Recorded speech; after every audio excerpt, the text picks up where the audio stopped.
I didn't go to the lake looking for a ghost. I went there for silence.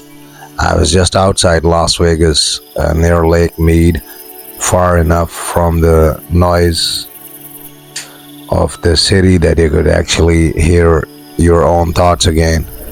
That's what I needed. No crowds, no light, just water, desert, and darkness. People had mentioned something before I went. They called her the Lady of the Lake. I assumed it was just another local myth, something made up to scare tourists to entertain late night campers, a ghost story tied to the deep, still water of Nevada. But standing there at night, I realized something. The lake didn't feel still. It felt like it was waiting. The surface of the water was completely calm, but there was this strange tension in the air. Even the wind had gone quiet. No insects, no distant sounds, just silence, too perfect to be natural. I walked closer to the edge, my boots crunching against dry gravel. My flashlight beam stretched across the dark water but seemed to disappear halfway, like the light itself didn't want to go any further. That's when I noticed something. Ripples. Small at first, then growing. But there was no wind, no rocks, nothing that could have caused them. I froze because the ripples weren't moving away from the shore. They were moving toward me. And then I saw it. A shape beneath the surface. Pale, human, rising. I should have stepped back. I should have left right then, but I didn't. I stood there staring into the water as that pale shape kept rising closer to the surface. My mind was trying to make sense of it. Maybe a trick of light, maybe debris, but deep down, I knew better. This wasn't natural. The water didn't splash. It didn't ripple the way it should. It just parted. And then she broke through the surface, slowly, silently. A woman. Her skin was unnaturally pale, almost glowing under the faint moonlight.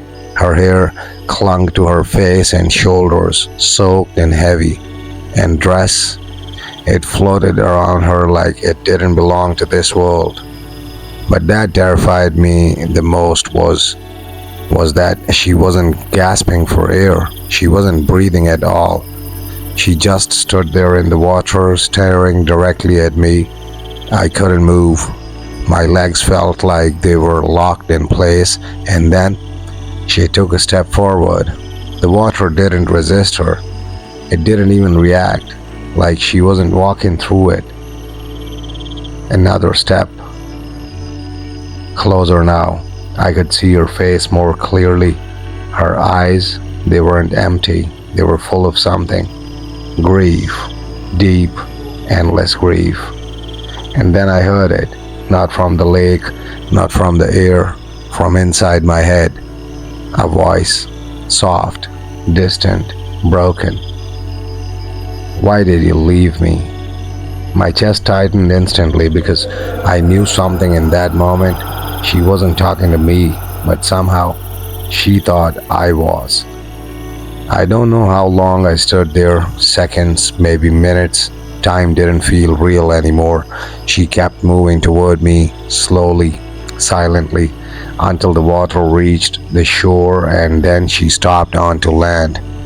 That's when everything inside me broke, because the moment her foot touched the ground, I heard something behind me, more footsteps. I turned just for a second, no one. But when I looked back at her, she was closer, much closer, too close.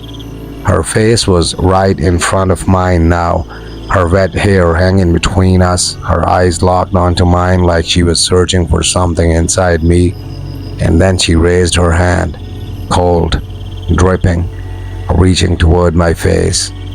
I couldn't move. I couldn't even blink. Her fingers stopped just inches away from my skin, and suddenly, images, flashes that weren't mine.